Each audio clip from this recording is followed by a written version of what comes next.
And now, the parts of the brain, performed by the brain. Yes. Neocortex, frontal lobe. Brainstem. Hippocampus, neural node, right hemisphere. Pons and cortex, visual. Brainstem. Sylvian fissure, pineal, left hemisphere. Cerebellum left, cerebellum right. Synapse, hypothalamus, striatum dendrite.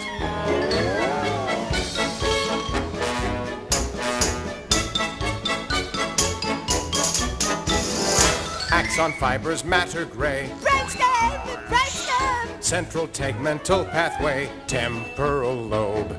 White core matter, forebrain skull. Brainstem. Central fissure, cord spinal, parietal. Diameter, meningeal vein, medulla oblongata and lobe limbic. Microelectrodes. The brain. That ought to keep the little squirts happy. Yeah. Continue unabated in the eThekwini municipality. Karinda has been following the story for months and is now in the suburb of Westville, where residents have been living in the stench of sewage since pipes collapsed back in 2019. The municipality has failed to resolve the problem. Karinda, certainly not a palatable situation there where you are. What are residents telling you? Indeed, good morning, Dudu. What you're looking at right now, you can imagine the smell that we're experiencing here, the stench of sewage. And this stench is now becoming familiar across parts of the eThekwini municipality where there's similar events taking place. The city essentially sinking in sewage because of broken pipes leading to sewage leaking into rivers like this one. This area used to be a beautiful park. Parents could come with their children, have a family picnic, even fish in this creek here. Now that situation has changed completely. I'm standing with one of the residents, Warren Manning. Sir, as our viewers look at this sewage flowing into this river, tell us about the stench you experience on a daily basis in this community. No, it's terrible. As you can imagine, a picture says 1,000 words, It's unbearable.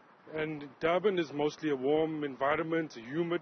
So we have a terrible situation here where we are hammered on a daily basis by unbelievable stench, the stink that emanates from the stream, and it's unbearable for people. People are battling here.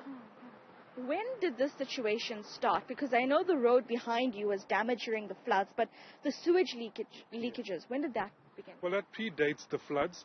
We have residents that are on record of reporting issues to the municipality way back in 2019 already, and those issues haven't been resolved. So there's been a neglect of issues that have been raised, which probably was small, but now because of the issue of the flood, the damage that has caused, now we have a huge problem now. Now this is going to be a serious issue for the municipality to rectify. Certainly. What has been the response when residents raise this with your councillor, with the municipality? Well, what you see is what you get. I think the scene answers that question for you. It should have not taken this long. We should not be standing here talking about this issue by now. The issue is that the repair and dealing with the matter is costing thousands and probably millions of times the cost. You coming here, your resources, our resources as the community coming forward to try and resolve the matter. When it's an email or a phone call to lodge the issue, I mean, that's pennies. Now we're talking about everybody's effort to try to get the municipality to focus and resolve the problem. And that doesn't even include the issue of crime. This is a hotspot. This is a channel where criminals are attacking residents. A young lady was stabbed several times in a house just up the road. And again, it's residents that have to respond. And we can't be chasing criminals through this push. So it's a compounded issue. We have street lights that are not working. We have this culvert that's blocked and the road that's undermined. People have to drive here. What you see here, this protection has been put in by the residents. And who's going to be here to make sure nobody drives into this ravine? So we have multiple issues in this particular spot. Crime, environmental management, health. It's all fallen apart. Clearly, those municipal issues that we've been reporting across Durban, I mean, as I stand here, it's almost unbearable to even speak because of the stench. Tell us about the health concerns the residents have experienced. Well, one of our residents, she's not here today, she's been in and out of hospital. And so she has her own health issues, and she's been exposed to this, this disaster on a daily basis, her and her family. And I mean, whether we can talk about whether someone's been exposed and whether something's happened, but just the stress of knowing that you're living in an environment which is unhealthy is not acceptable. Yeah. And it's taken its toll on the residents. And just lastly, a conversation we had just now about the similar situation across Durban. We've been reporting on it for months. As a resident, what have you heard about this sewage situation in the city? Well, it's not an unusual situation. Yeah. It appears that it is the new normal.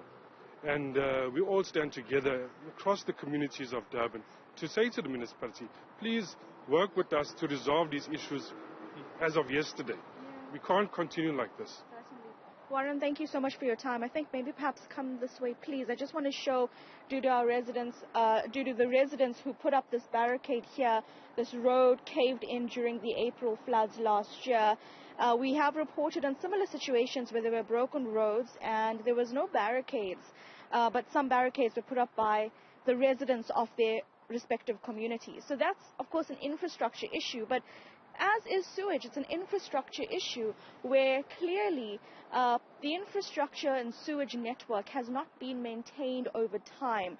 The broken pipes have not been fixed. As a result, you have a scene like this one where you see the sewage, and it's a graphic situation. But even as I stand and my colleague Lungelo comes off camera, just to show you what residents have been experiencing here. This stench, it's unbearable. As I speak to you, you can just smell the sewage, almost taste the odor. It's disgusting.